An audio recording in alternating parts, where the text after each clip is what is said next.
वैशिष्ट्य पाहायला गेलं तर धक्का मारला जातोय. संदेश पारकर नगराध्यक्ष विजयी झालेले आहेत. संदेश पारकर हे एका क्रांतिकारी आघाडीचे उमेदवार होते. तर आमच्या मित्र पक्षाचा पराभव झाला असं नक्कीच दुःख आम्हाला आहे. पण मालवणच्या निमित्तानं निलेश राणे हेच मालवणचे तारणादार आहेत हे मतदारांनी सिद्ध करून दाखवले.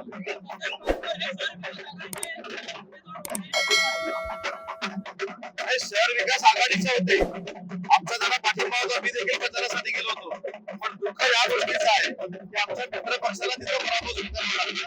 आणि संदेश पारकर हे देखील अनेक वर्ष इथे नगराध्यक्ष झाले होते. तिथल्या कुठच्या नेत्यांवर कोणाचा आक्षेप नव्हता. तिथल्या पालकमंत्र्यांवर कोणाचा आक्षेप नव्हता. कणकवली नगरपालिका ज्या पद्धतीने चालवली गेली सत्ताधाऱ्यांकडनं त्याच्यावर आक्षेप होता आणि म्हणून आघाडीचा विजय झाला. गेल्या काही दिवसांपासून राष्ट्रवादी अजित पवार गटाची युती संदर्भात चर्चा होत्या. पण आता सुनील तटकरेंच्या वक्तव्याने देखील अनेकांना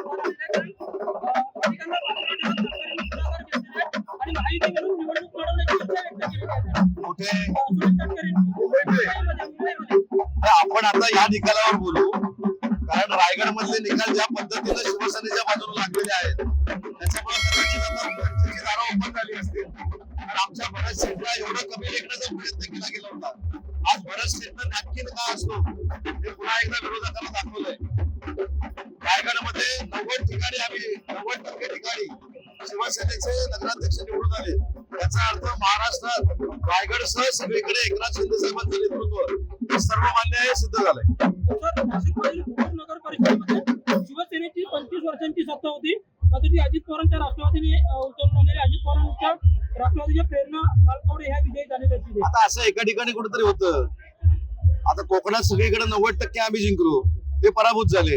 इथं सुद्धा राष्ट्रवादी काँग्रेस पार्टीनं किती उमेदवार उभे केले होते? एका ठिकाणी त्यांना न्याय मिळाला. ठीक आहे, त्यांचं देखील मी अभिनंदन करतो. किती दिवस तिकडे राहतात ते पण मी बघतो. परंतु एका ठिकाणी पण नाही ना. ठीक आहे, एका ठिकाणी पण नाही. राष्ट्रवादी काँग्रेस पार्टीनं नगराध्यक्ष सकट 12 फॉर्म आमच्याकडे भरले होते.